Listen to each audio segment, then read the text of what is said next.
Les habla Angélica Infante y una vez más es un gusto estar compartiendo esta hora, esta reflexión, este pensamiento de la palabra del Señor. La titulé La mujer adúltera y el juzgar. Vamos a hablar de Juan, el capítulo 8, que está la historia de esta mujer. Pero antes de esto, hay una imagen que salió en las redes hace algún tiempo y es sobre una mujer que está en una silla de un aeropuerto donde esperamos que salga el vuelo. Ella está con su celular y en el piso, encima de una cobijita, está su bebé de 2 meses de nacida. Ahora usted puede buscar esta imagen en internet. La mujer se llama Molly, para que pues le quede más claro de pronto de lo que voy a hablar en estos minutos. Yo presenté esta imagen en algunos grupos de oración hace algún tiempo y antes de conocer la historia del trasfondo de por qué la mujer tenía a la bebé en esta condición puesta en el suelo, hubo varios comentarios, la mayoría de ellos de furia en contra de la mujer y el hecho de tener a su bebé en esta condición. Ninguno de ellos se detuvo a pensar el detrás del por qué de la situación, por qué la mujer estaba haciendo eso, escuchar razones. Solos justificaron, tenía su celular en la mano, que la bebé en el piso. Bueno, aun cuando les expliqué el trasfondo de la situación, seguían dándole palo a la mujer. Y es que nosotros somos muy rápidos para juzgar, para lanzar juicios y muy lentos para ponernos en los zapatos del otro. Y quiero explicarle por qué la mujer tenía a su bebé en el suelo. Un youtuber que fue el que tomó la foto se encontraba en el aeropuerto, esto pasó en Atlanta, en Estados Unidos, presenció todo y no dudó en publicar la imagen y su indignación en las redes sociales. Un tiempo después, horas después, había millones de likes, había millones de comentarios, de compartidas, la mayoría de los comentarios indignados en contra de la mujer. 3 días después, un medio local de este lugar pues quiso entrevistar a la mujer porque la imagen causó tanta consternación que querían saber y entrevistarla y saber la razón y la versión de los hechos. La madre se llama Molly, ella viajaba sola con su hija de 2 meses tras haber visitado a su hermano en Colorado. Hubo una serie de problemas que se presentaron con su vuelo. Su vuelo original iba a despegar el lunes, pero fue cancelado a última hora. La aerolínea Airlines la citó en un nuevo avión programado para el martes. Este se retrasó más de 6 horas, lo que obligó a la compañía a cambiar a sus pasajeros a un avión que despegaría a medianoche y también se canceló. Molly intentó que la aerolínea le proporcionara un hotel para que ella y su hija pues pudieran descansar hasta el día siguiente. Una niña, recuerden, de 2 meses, pero los del aeropuerto le dijeron no había ninguna posibilidad de pasar la noche en un hotel y que tenía que dormir en el aeropuerto con la bebé. Tras pasar la noche con la bebé en brazos, descubrió que su vuelo a las 10 de la mañana no iba a despegar y que tenía que esperar un avión que saldría el jueves. Su vuelo inicial era el lunes. En un momento de consternación, de cansancio, la mamá colocó a su hija en el suelo para descansar sus brazos, sus extremidades, poder escribir un mensaje a sus papás para intentar evitar que ella y su hija pasaran otro día más en el aeropuerto, ya que el vuelo podría ser otra vez cancelado. En ese momento el youtuber fue que le sacó la fotografía, la publicó y pues ya sabemos el resto de la historia. Entonces, lo que les decía, somos muy rápidos para juzgar, para lanzar juicios y muy lentos para ponernos en los zapatos de la otra persona. Ahora, quiero leerles Juan 8 del 1 al 11, que es la historia de la mujer adúltera y de cómo la gente que presenció este escándalo pues reaccionó frente a la mujer. Cada uno se fue a su casa y Jesús se fue al monte de los Olivos. Por la mañana volvió al templo y todo el pueblo vino a él. Sentado él les enseñaba. Entonces los escribas y los fariseos le trajeron una mujer sorprendida en adulterio y poniéndola en medio le dijeron: Maestro, esta mujer ha sido sorprendida en el acto mismo de adulterio. En la ley nos mandó Moisés a apedrear a tales mujeres. ¿Tú pues qué dices? Mas esto decían tentándole para poder acusarle. Pero Jesús, inclinado hacia el suelo, escribía en tierra con el dedo. Y como insistían en preguntarle, se enderezó y les dijo: El que de ustedes esté sin pecado, sea el primero en arrojar la primera piedra contra ella. Inclinándose de nuevo hacia el suelo, siguió escribiendo en tierra. Pero ellos, al oír esto, acusados por su conciencia, salían uno a uno, comenzando desde los más viejos hasta los postreros. Y quedó solo Jesús y la mujer que estaba en medio. Enderezándose Jesús, no viendo a nadie, sino a la mujer, le dijo: Mujer, ¿dónde están los que te acusaban? ¿Ninguno te condenó? Ella dijo: Ninguno, Señor. Entonces Jesús le dijo: Ni yo te condeno, vete y no peques más. Amén. En pasajes anteriores vimos una secuencia. Si usted lee los capítulos anteriores, el 6, el 7, vemos una secuencia de intentos de atrapar a Jesús. Vemos a sus hermanos no creer en lo que él hacía. Vemos a los fariseos buscando ocasión para arrestar a Jesús solo por la fama que había conseguido, porque Jesús no había hecho nada, y se habían frustrado en su intento de atraparle por la fuerza, pero seguían buscando otras formas de hacerlo. Ahora, en este pasaje del capítulo 8 vemos que intentaron algo más para desacreditarlo a la vista del pueblo. Y en esta historia vemos, la palabra nos enseña varios tipos de personajes, que es los que yo hoy quiero que nosotros hablemos. Y son 4: la multitud, los fariseos, la mujer y nuestro Señor Jesús. Y quiero empezar por la multitud. ¿Quiénes son la multitud? Son los que esperan que nosotros digamos de qué lado estamos. Ellos estaban como cuando uno ve jugar el tenis, que está mirando a un lado, mirando al otro, mirando a un lado, a ver quién gana, ¿cierto? A ver quién es el que tiene de pronto más razón. Esos son los espectadores que nos siguen, pero nos exigen una posición en cuanto a algún tema, alguna doctrina y la opinión de tal cosa, y están esperando la respuesta. Pero cualquiera que sea la respuesta, ellos están para cuestionarnos el por qué pensamos así. Entonces, yo le pregunto en esta hora: ¿qué impacto tiene nuestra vida? ¿Qué impacto tienen los comentarios de otras personas en nuestra vida? ¿Qué tanto le hacemos caso a esas personas que nos rodean y a sus opiniones acerca de nosotros? Hay una historia que cuenta que habían 3 ranitas que se propusieron hacer una carrera de larga distancia para ver quién llegaba antes a la cima de una montaña. Las multitudes se apretaban a lo largo del recorrido para ver pasar a las valientes ranas, porque eran muy escépticos, no creían que las ranitas pudieran conseguirlo. De hecho, no paraban de hacer comentarios entre ellos y decir que no iban a poder llegar hasta la cima, que no tenían la fuerza, bueno, en fin. La carrera comenzó y las 3 ranas empezaron a experimentar dificultades en la subida. Una rana abandonó a mitad de la carrera, cansada. Después, unos minutos más tarde, abandonó la segunda rana, pero la tercera seguía imparable. Finalmente llegó a la cima de la montaña y, para el asombro de todos, descubrieron en ese momento que la ranita ganadora era sorda. La gente que nos rodea puede influenciarnos para bien o para mal, pero lo que no nos permitirá seguir adelante es escucharlos. Más bien, lo que nos determina o lo que nos permite seguir adelante es la determinación de nuestra fe. Y esa determinación le llevó a Jesús a no hacerle caso a la multitud, porque cuando nosotros sabemos quiénes somos, no necesitamos explicarnos a los demás. No hay cosa más terrible para un pecador como nosotros que caer en manos de otros pecadores.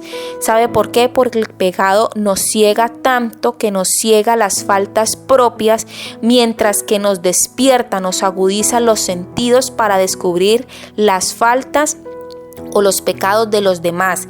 Una vez que esto pasa, el pecado ajeno es publicado y señalado como imperdonable. Muchas veces nosotros los pecadores buscamos el pecado de los demás porque pensamos que esto nos sirve para justificarnos de nuestros mismos pecados. Y es que claro, si nos comparamos con otro, quizás nuestro pecado no es tan grave y nos sentimos satisfechos de no haber caído tan bajo como otros. Creemos que esto nos alivia y nos sentimos como aquel fariseo que entró a orar en el templo y decía: Dios, te doy gracias porque no soy como los otros hombres, ladrones, injustos, adúlteros, ni aún como este publicano. Eso está en Lucas 18:11. Entonces, ¿qué tanto le hacemos caso a la multitud? A manos y los analizaba, y por esa razón, en un mundo con un limitado nivel de alfabetización, su profesión era altamente valorada, en especial por los fariseos, que también estaban interesados, muy interesados en la ley que ellos copiaban y estudiaban. De hecho, los escribas normalmente pertenecían a la secta de los fariseos, aunque no todos los fariseos podían ser escribas. Entonces, estos fueron los que llegaron al templo llevando con ellos a la mujer que había sido sorprendida en el mismo acto de adulterio. No tuvieron ni usaron ninguna delicadeza con ella. Y lo primero que uno se pregunta, lo que yo me pregunto como mujer es: ¿dónde está el hombre? En esta clase de pecado los dos son igual de irresponsables. De pronto la mujer apenas llevaba ropa, seguramente era traída a empujones o siendo arrastrada. Cuando llegaron la pusieron en medio de donde Jesús estaba enseñando, y como si se tratara de un espectáculo público, empezaron a describir los detalles de su pecado. Y estas personas, por su actitud, parecían estar disfrutando de ese momento. Y esto pasa a veces con nosotros. Disfrutamos que alguien más caiga en un error, lo multiplicamos, murmuramos de esa falta, creyendo que quizás nosotros nunca vamos a caer en ella o nunca vamos a estar en ese lugar. 1 Corintios 10:12 dice: así que el que piensa que está firme, mire que no caiga. Es evidente que esta mujer no despertaba en ellos ninguna compasión o misericordia. En realidad los fariseos son gente religiosa, de costumbres que nublan la vista a la misericordia. Habían demostrado que las personas tenían poco valor para ellos, en especial aquellas a las que consideraban pecadoras o que sufrían alguna enfermedad grave, algo que ellos asociaban directamente con el pecado. Recordemos que fueron insensibles al demostrar ese gusto, esa alegría cuando el paralítico de Betesda fue sanado. En Juan 5, del 1 al 18 está toda la historia. Yo solo voy a leer el versículo 15. Dice: el hombre fue a ver a los jefes de los judíos y les dijo que Jesús lo había sanado. Entonces ellos empezaron a perseguir a Jesús por hacer milagros los sábados. O sea, fueron incapaces de sentir la más mínima alegría por la recuperación milagrosa que había experimentado, y lo único que les importó era que Jesús no podía hacer milagros ni trabajar los sábados. Tampoco tenían ningún reparo en utilizar a la mujer sorprendida en adulterio como carnada humana con la que intentaban prender a Jesús, en alguna palabra con la que pudieran acusarle. Aunque tenían un tribunal para juicios, llevaron a la mujer hasta Jesús para obligarle a que la juzgara. Presentaron el caso y las pruebas esperando la sentencia condenatoria de Jesús. Fingieron un falso respeto, aunque se dirigieron a Jesús como el maestro. Citaron algunos versículos. Deuteronomio 22:22 fue uno de ellos. Dice: si fuere sorprendido alguno acostado con una mujer casada con marido, ambos morirán. El hombre que se acostó con la mujer y la mujer también, así quitarás el mal de Israel. Aunque en ese tiempo la inmoralidad había llegado a tal punto que la ley de Moisés había caído en desuso, o sea, ya no se usaba, ya no le hacían caso, exigían a Jesús que dictara una sentencia. Decían: en la ley Moisés nos mandó apedrear a tales mujeres, pero ¿tú qué dices? Y lo que los fariseos querían en realidad era obligarle a decir algo que pudieran utilizar para desacreditarlo ante el pueblo y para acusarle ante las autoridades. Recuerde los versículos y los capítulos anteriores que solo buscaban poner preso a Jesús y buscar algo para hacerlo caer. Era sabido por todo que uno de sus discípulos más íntimos de Jesús era un publicano. Y esto llevó a ser conocido a Jesús despectivamente como el amigo de publicanos. Eso está en Mateo 11:19. Dice: vino el Hijo del Hombre, que come y bebe, y dicen: he aquí un hombre comilón y bebedor de vino, amigo de publicanos y de pecadores. En otra ocasión, mientras comía en casa de Simón el fariseo, había dejado que una mujer pecadora de la ciudad le ungiera los pies y se había asegurado que sus pecados habían sido perdonados. Eso está en Lucas 7:36. Ahora ellos esperaban que mostrara hacia la mujer adúltera la misma misericordia que le había caracterizado durante todo su ministerio público. Pero si Jesús lo hacía, quedaría claro para ellos que no respetaba la ley de Moisés.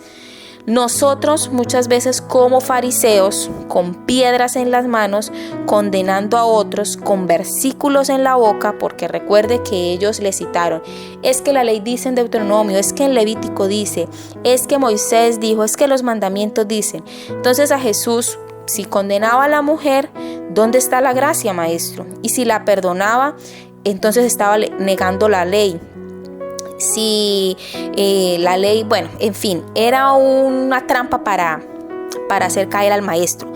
Por otro lado, si condenaba a la mujer, incitaba a los judíos a apedrearla tal como la ley judía lo indicaba. Esto también le crearía problemas con las autoridades romanas, que no permitía a los judíos ejecutar a nadie.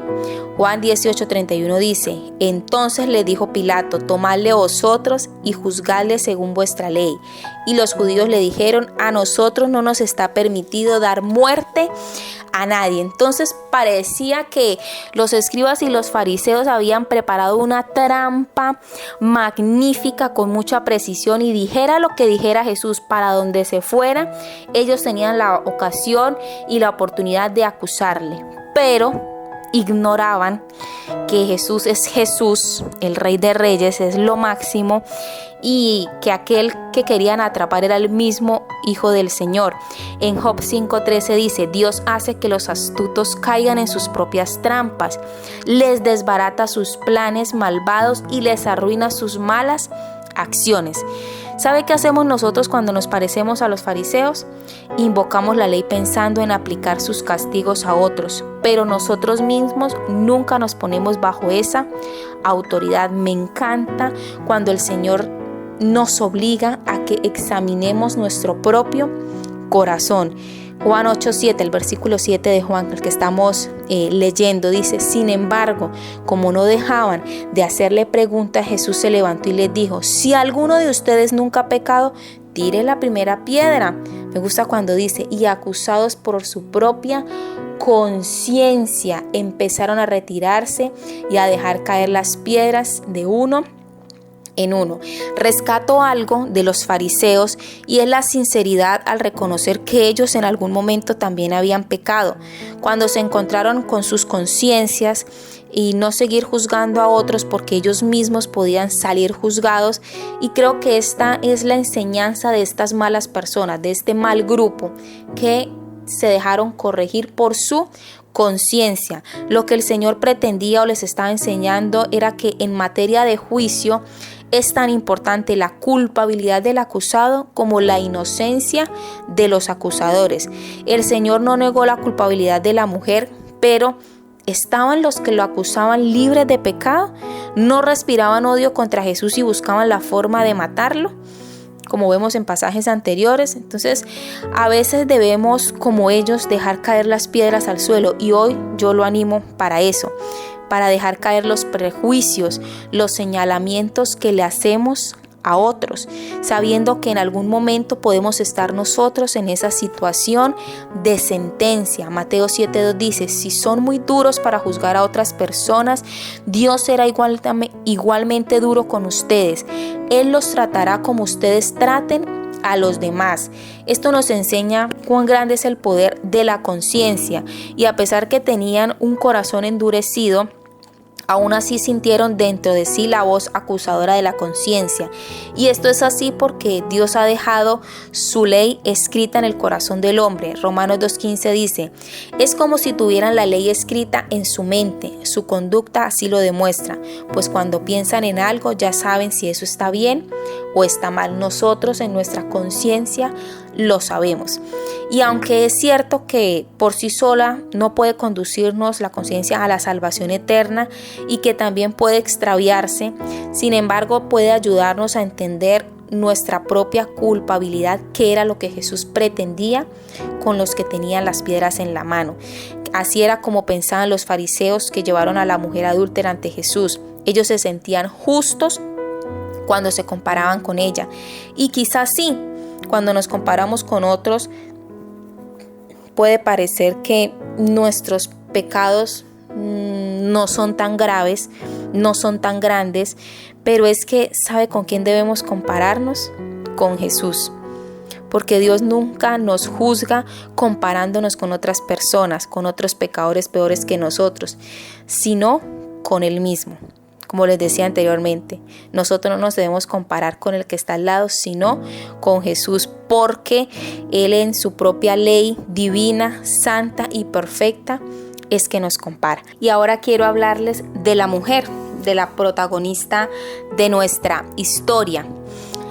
La ley de Moisés que ellos habían citado decía que tanto el hombre como la mujer que habían cometido adulterio debían morir. Les cito, Levítico 20:10, si alguien tiene relaciones sexuales con la mujer de otro hombre, será condenado a muerte junto con la mujer. Deuteronomio 22:22, supongamos ahora que alguien llega a tener relaciones sexuales con la esposa de otro hombre. En tal caso, los dos deberán ser condenados a muerte. Así se acabará la maldad en Israel.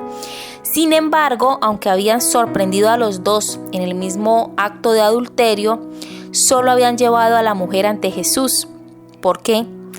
¿No era el hombre igualmente culpable? Eran muy estrictos con la situación de la mujer, pero se mostraban permisivos con el hombre. ¿No habían cometido los dos el mismo pecado? Y es que con frecuencia nosotros vemos en la sociedad que se aplican distintos niveles de severidad o tolerancia dependiendo de quién comete un pecado de carácter sexual. Normalmente, si era el hombre quien lo cometía, se justificaba o incluso podía ser contado como un motivo de orgullo, pero si lo hacía una mujer, rápidamente sería acusada de una conducta sexual impropia, y esta doble moral nunca está presente en el juicio de Dios, ni en la palabra del Señor. Sabemos que Dios juzga tanto al hombre como a la mujer por igual. Ahora, esta mujer descubrió entonces que a solas con Jesús hay perdón para los pecados. Pronto se iba a dar cuenta de lo que también Dios le dijo a Moisés antes de recibir la ley por segunda vez y que con frecuencia lo olvidaban los fariseos. En Éxodo 34:6 dice, y pasando Jehová por delante de él, proclamó, Jehová, Jehová, fuerte, misericordioso y piadoso, tardo para la ira y grande en misericordia. Y esto era lo que estaba experimentando la mujer, la misericordia y la piedad de Jesús. La mujer no presentó excusa para su pecado, no se justificó, no se comparó con otros pecados peores que ella. De sobra, ella sabía que era culpable, su conciencia también había actuado en ella poderosamente, así que Jesús no necesitó condenarla. Tampoco la avergonzó más, puesto que ya había sido suficiente, ya había sufrido bastante en medio de sus acusadores y de la multitud que estaba allí. Pero Jesús sí le dejó clara una cosa. Y en el versículo 10 dice, entonces Jesús se puso de pie y le dijo, mujer, los que te trajeron se han ido, nadie te ha condenado. Ella le respondió, así es, Señor, nadie me ha condenado. Y Jesús le dijo, tampoco yo te condeno, puedes irte, pero no vuelvas a pecar. Y es válido aclarar que nuestro Señor en ningún momento disimuló o encubrió el adulterio o tuvo en poco el mandamiento, y no, la misericordia a nosotros, la gracia no nos da licencia para pecar. Listo. Hasta aquí terminamos con la mujer y quiero terminar esta enseñanza hablando de el personaje mejor actuado de aquí de la palabra, el que mejor actuó y el que debemos aprender muchísimo, y es de Jesús. Este es el último personaje, el que más admiro. Obviamente Jesús siempre en sus historias nos sorprende, porque una de las cosas más importantes que él hace en esta historia es, primero, no discute con la multitud. En ningún momento juzgó a la mujer delante de las otras personas, y esto me encanta. No tuvo que demostrar nada, no tuvo que demostrar si estaba de parte de una persona o de la otra, si estaba de parte de la gracia o de la justicia. Proverbios 29:25 dice: si tienes miedo a la gente, tú mismo te tiendes una trampa, pero si confías en Dios estarás fuera de peligro. Lo que le decía al principio, ¿qué tanto nos importa a nosotros lo que dice la multitud? A Jesús no le importó, y a nosotros no nos tiene por qué importar. La primera reacción de Jesús fue la de guardar silencio. En realidad él ya les había dicho en otras ocasiones que Dios lo había enviado no para condenar al mundo, sino para que el mundo fuera salvo por él. Un poco más adelante les aseguró a los judíos que él no juzgaba a nadie. Me encanta este versículo. Juan 8:15 dice: ustedes juzgan como todos los demás. Nosotros juzgamos todo el tiempo como todos los seres humanos. Pero mire lo que dice acá: pero yo no juzgo a nadie. Es cierto que un día Él vendrá y juzgará vivos y a muertos, pero ese día todavía no ha llegado. Entonces así pudo manifestar claramente cuál era el propósito con el que Jesús había venido a este mundo. Porque no envió Dios a su Hijo al mundo para condenar al mundo, sino para que el mundo sea salvo por él. ¿Sabe también que nos enseña el Señor, aparte de no discutir con la multitud? Jesús nos enseña a tirar las piedras, o más bien a soltarlas, a dejarlas caer. Y aunque había millones de argumentos, pasajes bíblicos, doctrinas, enseñanzas acerca de este pecado, la otra enseñanza de Jesús es ayudarnos a soltar. Yo sé que dice Levítico, yo sé que dice Deuteronomio, pero si tú estuvieras en el lugar de la mujer, ¿habría alguien que podría lanzarte piedras? Quería enseñarnos qué hay detrás de las piedras que lanzamos. De pronto se pensó que pensaría el marido de la mujer adúltera si escucha que Jesús no la había condenado, le pareciera justa la decisión. Nos preguntamos qué espíritu tenemos dentro que creemos que nos da el derecho de lanzar piedras y juicios a otros. ¿No somos iguales de pecadores a ellos? Mateo 7:1 dice: no juzguen a nadie para que nadie los juzgue a ustedes, porque tal como juzguen, se les juzgará. Con la medida que midan a otros, se les medirá a ustedes. ¿Por qué te fijas en la astilla que tiene tu hermano en el ojo y no le das importancia a la viga que está en el tuyo? ¿Cómo puedes decirle a tu hermano: déjame sacarte la astilla del ojo, cuando ahí tienes una viga en el tuyo? Hipócrita, saca primero la viga de tu propio ojo y entonces verás con claridad para sacar la astilla del ojo de tu hermano. ¿Por qué condenamos a los papás, a los hermanos? ¿Por qué condenamos a los pastores? ¿Por qué condenamos a los líderes, a los sacerdotes? ¿Por qué condenamos a los que están afuera? Porque recuerde lo que dice Mateo 7:1, porque tal como juzguen, se les juzgará. Nosotros no somos absolutamente nadie, para creer que tenemos el derecho de lanzar las piedras y de lanzar juicios a otros, porque somos iguales de pecadores a ellos. Jesús, por otro lado, sí reprende a la mujer de su pecado. En cuanto a esto, debemos notar que la misericordia de Dios siempre va ligada con su justicia. Dios no puede obrar en contra de su naturaleza y Él es tanto justo como misericordioso. Por lo tanto, no debemos suponer que cuando Jesús se mostró misericordioso con la mujer, lo hizo ignorando la justicia. Y aquí llegamos al punto fundamental del pasaje. ¿Cuánto le costó a Jesús no condenar a la mujer adúltera? Y aunque en este pasaje no lo dice, la respuesta la encontramos a lo largo de todo el Evangelio y de toda la Biblia, y es que Cristo murió por todos. Todos somos pecadores. Es el Cordero de Dios que quita el pecado del mundo, Juan 1:29, y lo hizo por medio de su propia muerte en la cruz. Allí él mismo llevó nuestros pecados en su cuerpo sobre el madero. Él mismo en su cuerpo llevó al madero nuestros pecados para que muramos al pecado y vivamos para la justicia. Por sus heridas ustedes han sido sanados. 1 Pedro 2:24. Cuando consideramos el precio que él pagó por el pecado de la mujer y por el nuestro también, está completamente fuera de lugar decir que Jesús fue indiferente ante el pecado o que no fuera justo. Y no es que hay buenos y malos, es que todos somos malos. ¿En qué momento cuando tiramos piedras nos olvidamos de esto? Cuando a unos les dicen, deje de tirar piedras, ustedes no son inocentes, pero a la mujer le dice, deje de pecar. O sea, Jesús tuvo para los dos grupos. A uno le dijo, ya deje de tirar piedras, usted no es inocente, usted es igual de pecador a ella. Pero a la mujer le aclara y le dice, yo la perdono, pero vaya y no peque más. Marcos 2:17 dice, al oírlo Jesús les contestó, no son los sanos los que necesitan médico, sino los enfermos. Yo no he venido a llamar justos, sino a pecadores. También se nos enseña aquí la naturaleza del verdadero arrepentimiento, y es que el cambio de corazón y de conducta. La persona arrepentida deja de vivir en las tinieblas y comienza a andar en la luz de Cristo. Abandonar el pecado es la esencia del verdadero arrepentimiento, usted lo sabe.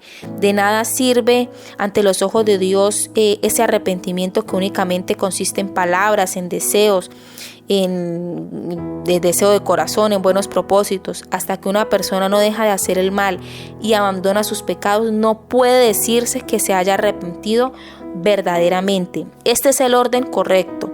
El Señor primero nos justifica y luego nos santifica. No puede ser de otra manera, porque aunque acudamos al Señor con un arrepentimiento genuino, todos nuestros pecados y buscamos librarnos de ellos, pero nunca lo vamos a conseguir por nuestros propios medios. Y este cambio efectivo solo es posible después de haber sido justificados y regenerados por medio del Espíritu Santo. Antes de eso, pues por nuestras propias fuerzas va a ser imposible. Nunca seremos capaces de un cambio de vida como el que el Señor espera de nosotros si no le buscamos primero a Él. Oramos. Padre, te damos gracias por tu palabra, Señor. Gracias, Dios, porque es como esa espada que nos penetra, que nos limpia. Hoy te pedimos perdón, Señor. Si hemos lanzado juicios, piedras a otros, perdónanos, Señor. Si hemos estado en el lugar de esta mujer, que hemos cometido adulterio, pecados, Señor, perdónanos, Dios. Te pedimos que nos ayudes a ver a las personas, Señor, como Jesús, como tú las ves, Padre. Que seas tú, Espíritu Santo, quien puedas venir a regenerar todo nuestro interior, Señor. Acúsanos con nuestra conciencia, que ella nos pueda mostrar, Dios, el bien y el mal para actuar tal y como tú quieres que nosotros lo hagamos, Señor. Yo te doy gracias por lo que nos escuchan, los bendigo en el nombre de Jesús. Amén y amén.